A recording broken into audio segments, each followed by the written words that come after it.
Nations typically go to great lengths to expand their borders.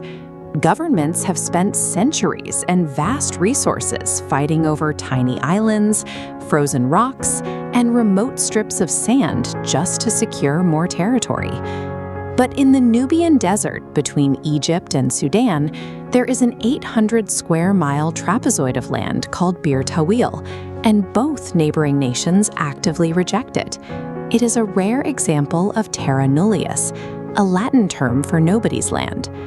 While there are unclaimed spots in Antarctica or on isolated maritime reefs, Bir Tawil is the only habitable place on Earth that no recognized government wants to own.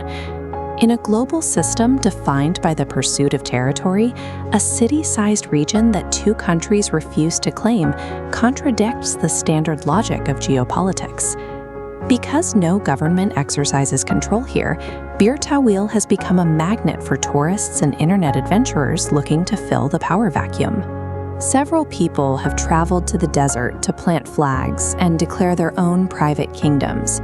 In one famous case, an American claimed the land so his daughter could be a princess. These self-appointed kings often engage in online disputes over domain names and territory. However, the United Nations and other international bodies do not recognize any of these claims. These declarations rely on the assumption that Bir Tawil is a vacuum, an empty space waiting for an outsider to arrive and give it a name. To understand why this land is unclaimed, we have to look back at British colonial maps from the turn of the 20th century. In 1899, the British drew a political border along the 22nd parallel.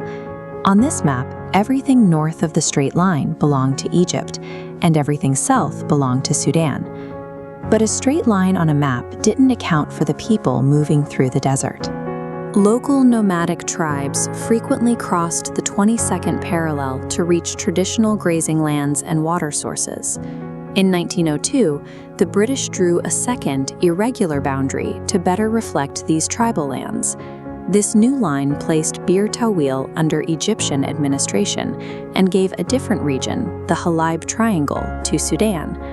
By creating two different boundaries for the same area, the British established two conflicting legal realities that would eventually create a diplomatic stalemate. When Egypt and Sudan gained independence in 1956, they were forced to choose which of those two maps would define their new national borders. The choice wasn't about Bir Tawil itself, which is a harsh expanse of sand and rock.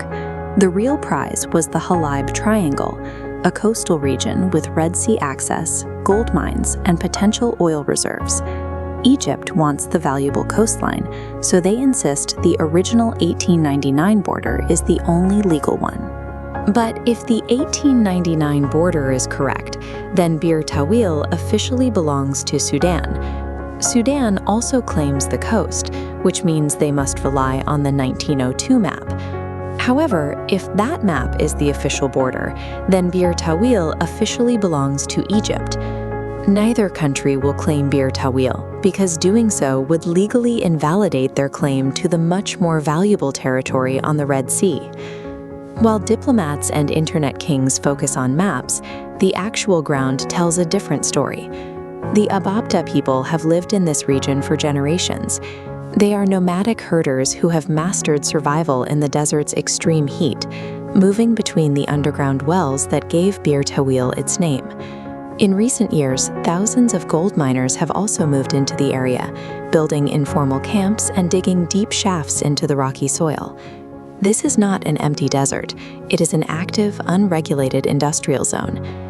These residents do not recognize the authority of the kings who visit for photo opportunities. Tribal leaders have made it clear that they will defend their territory, warning that outsiders who attempt to claim ownership of the land will face armed resistance. The legal label of Terra Nullius suggests a void, but Bir Tawil is home to a complex and often dangerous human ecosystem that operates entirely outside the reach of the state. Bir Tawil remains a unique anomaly, a place where colonial mapping errors and modern national interests have left a hole in the global map. It serves as a reminder that political ownership is often just a matter of diplomatic strategy, and that a lack of recognition from a government does not mean a place is empty of history or people. A line on a map defines a country's legal reach, but a place belongs to those who live there and endure its climate every day.